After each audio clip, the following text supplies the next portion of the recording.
Our show begins with four girls washing off on a deserted island. Waking up, they introduce themselves to each other as track and field athlete Asuka, penis Shin, top student Matsu, and survival expert Hamer. 20 hours before the girls wash up at the island, they ended up stranded on a small patch of land. Hamer is asleep on some debris, dreaming about eating moose testicles with her father on one of their trips before she wakes up. As they wait to get rescued, the girls get thirsty when Hamer stops them from drinking salty seawater. She then notices some flying fish around them and catches one, saying the fish usually live near land. Hamer then crushes the fish in her shirt and wrings out the blood and fluids from it, saying it's a good water source, much to the other girls' disgust. They wonder how far they are from land when Hamer remarks that it should only be 4 or 5 kilometers away, and suddenly begins complaining of dehydration, and since she refuses fish blood, Hamer makes her lie down and close her eyes. She begins peeing on her, saying it is sterile when fresh, as Matsu screams in panic. The girls wait until evening, but there are still no rescue teams in sight. They get depressed, thinking how they would have been fine in bed if nothing went wrong during their trip, and cry themselves to sleep. None of them notice a large creature's silhouette swimming near them, though. In the morning, Asuka wakes up to see Shin and learns that land is in sight. However, the current is strong and the girls have to risk a swim to the island. They decide to swim when they notice a shark swimming towards them. The girls panic as Hamer reassures them, rushing as fast as they can when Hamer flings something at the shark and stuns it. As they get to the island, Hamer explains that she tossed her phone battery, making the electric current stun the sensitive shark. Walking around the island, the girls ask Hamer about her survival skills when she reveals that she had gotten stranded in all of the world's oceans traveling with her father. Suddenly, Matsu gets dizzy and falls down, and Hamer has her rushed to shade. She is safe but dehydrated, so Hamer decides to look for some water. Matsu feels lightheaded, saying she can't take it, and Hamer asks her to collect spit in her mouth. When she says her mouth is dried up, Hamer kisses her to give Matsu her own saliva. The girls seem shocked, and Matsu pulls out a leg from her mouth, with Hamer revealing she had just eaten a locust, immediately making Matsu depressed. Hamer and Asuka enter the forest to search for water as Shin is left with the lightheaded Matsu. Shin complains about having to look for water containers, adding that she doesn't trust Hamer. Matsu thinks that Hamer is quite dependable, and Shin, noticing she's lying on flat ground, leaves to get something soft for her. Shifting to Asuka, she complains about being tired to Hamer, who says she'll go on by herself. Asuka complains about her being so cold as Hamer observes a wasp flying nearby. She notes that wasps don't go too far from their nests, meaning there must be water nearby. Hamer leaves to search, and Asuka is forced to follow her. Back to Matsu, an excited Shin presents her with a coconut she found on the beach. There aren't any coconut trees on that beach, but Shin found it floating in the water. Matsu notes that Shin wants some praise and thanks her for the help, mentally thinking she's a piece of work. Back to Asuka, she complains about still not having found water when Hamer notices the ground is wet. She begins digging with a stick, saying there was a river that flowed through there. Hamer gets a cloth and fills it with wet soil, offering it to Asuka, who happily wrings the moisture out of it. Realizing Hamer must be thirsty as well, Asuka offers her the cloth, who says she has her other sock, immediately ruining Asuka's mood. At the beach, Shin feels defeated that the coconut is empty. She grows emotional, and wanting to save Matsu, offers her next pea to her, who gratefully accepts it. Shin takes off her panties, but soon it begins raining to her delight. She gets up to celebrate as Matsu reminds her that her underwear is off. Asuka and Hamer also feel relief from the rain, coming back to the beach. Hamer thinks of building a shelter after having secured water, but the girls complain about being hungry, and Hamer is forced to look for food. She brings them some seaweed, a sea urchin, cicadas, and a mystery jar. They end up splitting it over rock, paper, scissors as a delighted Shin gets the sweet urchin. Matsu gets the seaweed, and Asuka is left with the mystery liquid and cicadas. Hamer lets her choose, but she wants neither option. Asuka decides to try out the mystery and gets excited to find out it's jam, only to then puke out the expired junk. Matsu generously offers to share her seaweed with Asuka. Soon, it gets late and Hamer lays down to sleep. The girls lay down with her, finding the sleeping Hamer cute. Hamer talks in her sleep, telling her father she can't eat any more balls as the girls watch in wonder. Asuka is drinking water, feeling grateful for the cold Hamer's help. As Hamer builds his shelter, Asuka complains about being hungry. Shin and Matsu glare at the slacking Asuka, but Hamer decides to go into the jungle to search for more vines, and Asuka happily tags along with her, knowing she can judge if something is edible or not. Searching with Hamer, Asuka finds some tuber leaves sprouting from the ground. She pulls it out, getting a radish-like vegetable, and is about to eat it when Hamer warns her to check if it's edible. Asuka complains, but Hamer suggests rubbing it against some cut skin to test it, and Asuka jokingly offers her butt. Without any warning, Hamer jams it into Asuka's butt, who rubs it in pain, saying it's already numb, and Hamer reveals the vegetable is poisonous, much to Asuka's misery. Soon Asuka lies down starving and catches a cicada flying nearby. She tries to kill it, but is terrified of the squirming bug and lets it go. Hamer catches it for her and kills the bug, letting Asuka eat it. She feels a bit disgusted but manages to eat it, watching the calm Hamer in wonder. Back at the beach, Shin is worried about her family being worried for her when Hamer gets done building the shelter. They all relax when Shin suggests building a shower. The girls stare at her, dumbfounded. But Shin is worried about making a bad impression on any rescue team by being dirty and stinky, convincing them. Hamer decides to build it for good hygiene and Shin is delighted.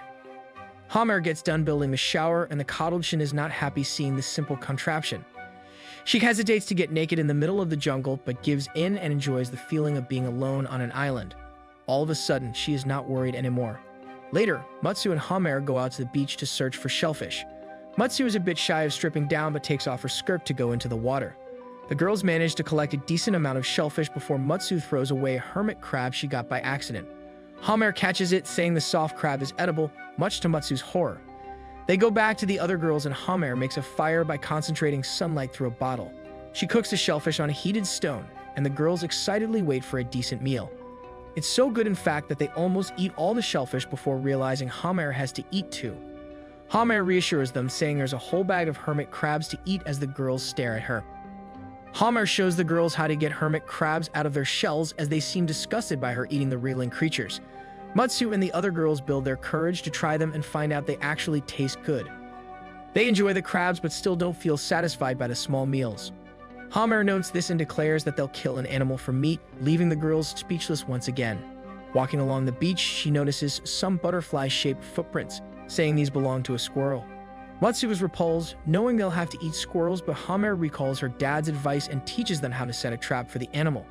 The girls begin searching for materials to build the trap. As Asuka looks under some cloth, a toad comes out, frightening her. Hamer appreciates her for easily finding an animal, saying toads are edible once their poisonous skin is removed. Hamer sits down, frightened as the toad keeps approaching her dangerously close to her crotch. She screams and manages to take off her skirt to catch the amphibian, and Hamer commends her for her good work. Walking to the jungle to set a trap, Asuka realizes she'll have to kill the toad to eat it, feeling repulsed by the idea. Deeper in the jungle, Hamer finds a rabbit burrow and some droppings, changing her target. Matsu seems a bit hesitant about hunting a rabbit but then perks up. The girls head back to get materials for the trap when Matsu notices the toad is gone from Asuka's hands. Asuka pretends to have let it slip and Matsu smiles. Later, they watch Hamer explain her snare trap. To test it, Asuka puts her foot in the noose, getting tripped and caught, and Matsu gawks at catching a rabbit, which is actually a cute bunny in Asuka's panties. Walking through the jungle to set more traps around different burrows, Matsu calls out a complaining Asuka for letting the toad go as she gets embarrassed. Hamer leaves for a different path and tells the girls to set traps, warning them to take their food and lives seriously as they nod. With Matsu's help, Asuka is able to set up a snare trap and Hamer comes back and compliments them. Asuka tests it out again and the trap works. The girls are in high spirits but don't notice some rustling in the grass nearby. Matsu and Hamer under the shelter after setting the trap as Asuka dreams of meat when an exhausted Shin comes back with some firewood. She reminds everyone to look for more food as the traps won't catch anything before 2 or 3 days. The girls get up, feeling the urgency, and Hamer offers to look for more shellfish. Shin complains about eating shellfish every day, so Hamer offers to dive deep for turban shells, delighting the pampered girl. She leaves with Asuka to go diving. Asuka gets frightened in the deep water, fascinated by Hamer bravely foraging around. Hamer doesn't see any turban shells and is about to give up when she remembers that Shin wanted something different. She steals her nerves and keeps searching. Later, they go back and Shin is delighted to see that they caught something, only to get depressed at the sight of starfish. It's evening as they cook and Hamer explains how the starfish are edible and taste similar to sea urchins. She offers one to Shin, who notices some cuts on her hand. Asuka explains that she got cut trying to dig out some razor-sharp oysters, and Shin feels guilty that Hamer got hurt because of her. She eats the starfish and remarks it's delicious, bringing a smile to the cold Hamer's face. The next day, Asuka, Hamer, and Matsu go to check the traps. Asuka wonders if the caught rabbit would be dead when Hamer tells her that she will have to kill it if it's alive. She feels scared at the thought, but they find nothing in the traps. The girls sigh when suddenly they see some smoke from the beach. They run back, expecting to have gotten a rescue team, only to see a silent Shin. She turns around and says she thought she saw a ship, then bursts into tears. Soon, The other two girls get emotional and start crying as well, feeling alone. Hamer is upset, not knowing how to deal with emotional matters when she recalls her father's advice, who told Hamer to have a barbecue anytime she felt sad. She gets Shin to go with her to a patch of land usually under the tide. Hamer gets Shin to dig, finding out a wrasse fish sleeping under the sand. She gets delighted and the two start digging.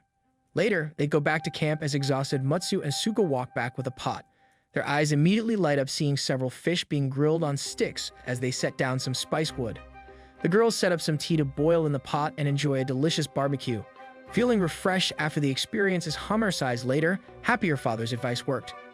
The next morning, Asuka and Matsu walk to check the trap with Asuka, saying she had a pet rabbit as a kid and is finding it hard to imagine killing one. They check the trap, and this time the snare is tripped by something rustling in the grass. The girls are hesitant but pull out the rope, finding a rabbit. Since Hamer isn't with them, Matsu steals her nerves and tries to kill the rabbit with a stick, but ends up missing. She gets frustrated and starts to cry when Asuka steps up, saying she can't handle her tears. She kills the rabbit in one blow. Back at the shelter, Shin and Hamer feel depressed since Hamer couldn't find a rabbit in any of her traps. They get delighted as the happy Matsu and Asuka walk over with a rabbit. Hamer takes the rabbit, setting it in a stream to preserve its meat in the cool water before looking for stones to cut it. She tells the girl a technique her father used to find a sharp stone, and they get to work. After whacking hundreds of stones, they finally get a stone knife, and Matsu asks Hamer to let her cut the rabbit, wanting to make up for her weakness earlier. Hamer agrees and guides her through the process. An initially terrified Matsu manages to cut the skin and take out the innards as Asuka and Shin tremble behind a rock. They take the meat to the beach, wondering how to cook it when Shin suggests a French dish. They get some basic ingredients and Shin guides Matsu through cutting the meat, complaining it's not elegant at all. Matsu yells at her, screaming she's known to this and only using a rough stone knife, surprising portion. Hamer then sets up the meat to get steamed, using a special forces technique she knows, digging out a pit and wrapping the meat in leaves under some fire. She sets up a sundial to track how long the meat gets cooked as the girls watch, fascinated. They make broth from rabbit bones and soon their meal is ready. The delighted girls begin eating, enjoying the exquisite dish made with simple ingredients. Asuka remarks how the broth tastes like a familiar Japanese soup as Shin shoots a dirty glare at her, making it clear it's a French dish. The first time since they got stranded, the girls stuffed themselves full. Later at night, Asuka looks at Rabbit Bone, mentally thanking the creature for providing them with food. At the shelter, Hamer thinks that since there aren't any rescue teams coming for them, she should get prepared to stay long-term. She decides to go out with one girl to search for any materials or people as the girls fight over who gets to go. Hamer gets some materials and decides to take Matsu along, leaving unhappy Shin and Asuka at the shelter. As Matsu walks with Hamer, they find some edible flowers to eat. Matsu wonders if these are Japanese plants, but Hamer notices they grow all over the world, not getting info on the island's location. Later, the two find a dock. Shin gets excited thinking there might be people here after all, but the dock is abandoned, only showing there were once people on this island. At night, the girls set up a campfire and Matsu asks Hamer why she took her along. Hamer thinks she's very dependable and adaptive, but Matsu is worried about the clumsy Shin and Asuka being home together. Hamer realizes this as well, suddenly getting worried about the two of them being alone when soon the two pop their heads out from behind a rock, having followed them all the way. Hamer then sets up a hammock with some fishing nets she found and the girls sleep the night out. In the morning, Hamer and Matsu return with some crab for the delighted girls to eat. After breakfast, they decide to split out to search the island. Asuka manages to find a Japanese citrus called yuzu and Shin soon comes running, saying she found a house. The girls get excited and leave to find the house, only to realize it's deserted and run down. Hamer still thinks it could be useful and gets in the house to search. The girls get worried about her, but a very happy Hamer comes out with a rusty pair of scissors. They wonder why it's so useful when an offended Hamer explains that it becomes a knife after removing the hinge. She then leads the girls to some plains high above the island to check out for any clues. The girls are disappointed upon initially finding nothing, but Hamer suddenly notices some smoke coming up from the beach. The girls leave to check out the smoke and find out that it's not a signal fire. It's evening and they discover that it's actually steam coming from hot water, realizing they found a hot spring set up with some rocks. Hamer thinks about who could have done it when Asuka glares at her, wanting to just enjoy it.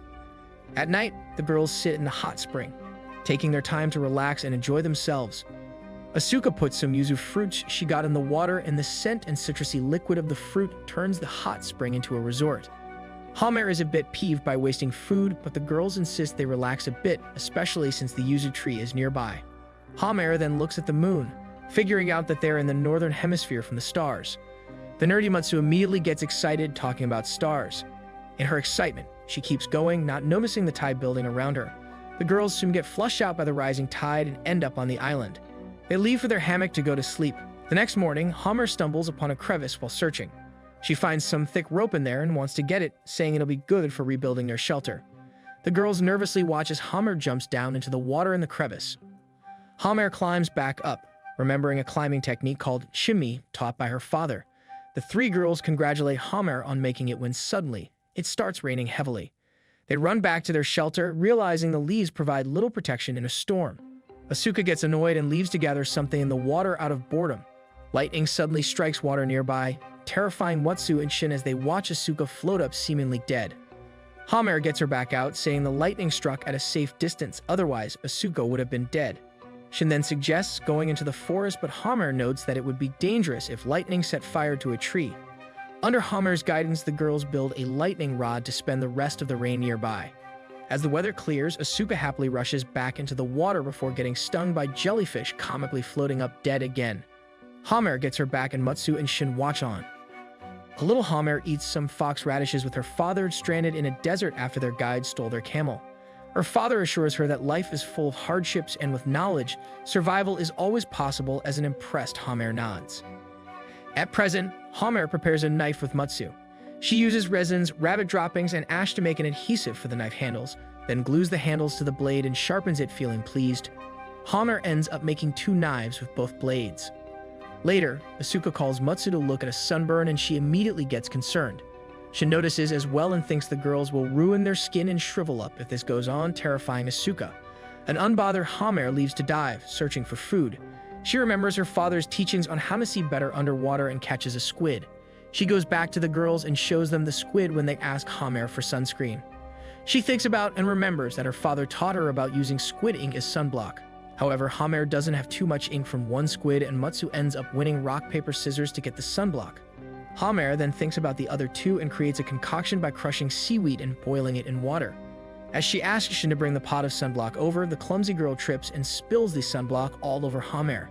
Asuka quickly gets under Hamer, the closeness somewhat erotic as she explains she's just trying not to let the liquid go to waste.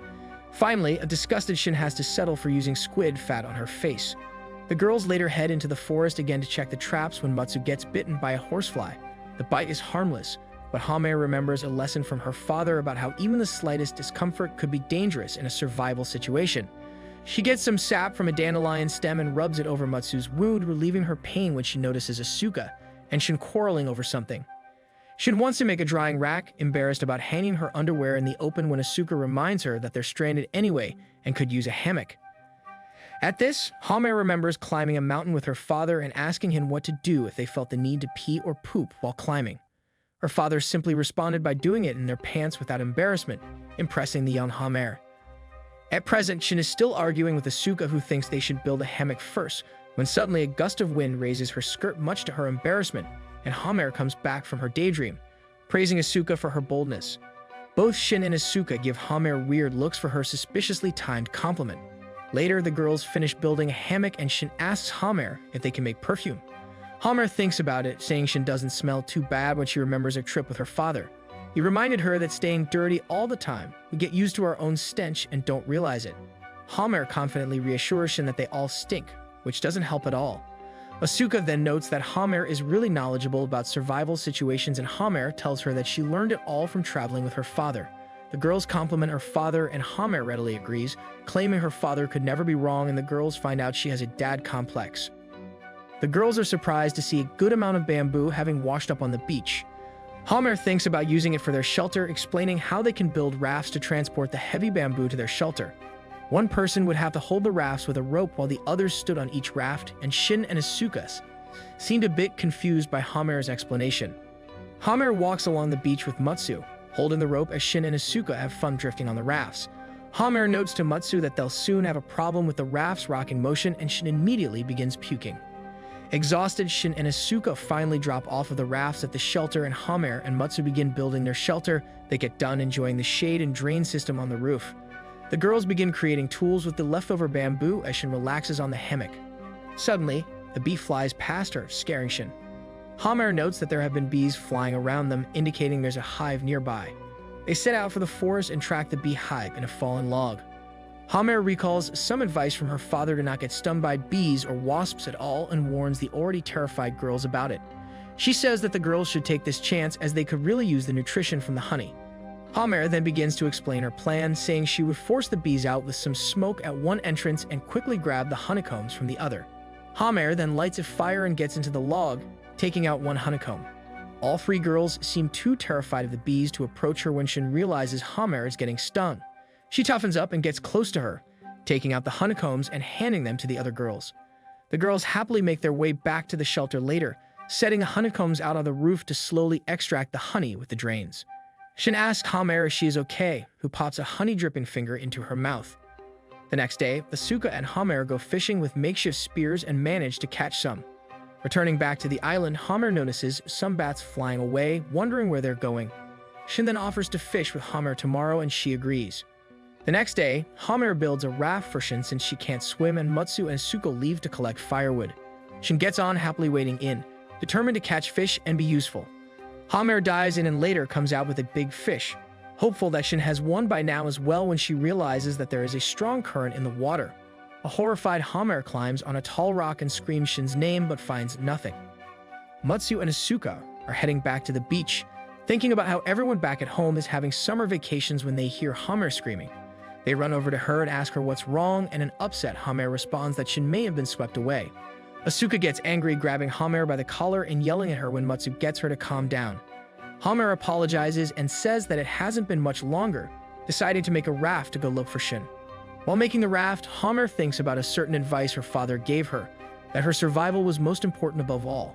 He told Hamer that she should not risk her own life for the sake of others, but Hamer sighed, about to disobey her father for once.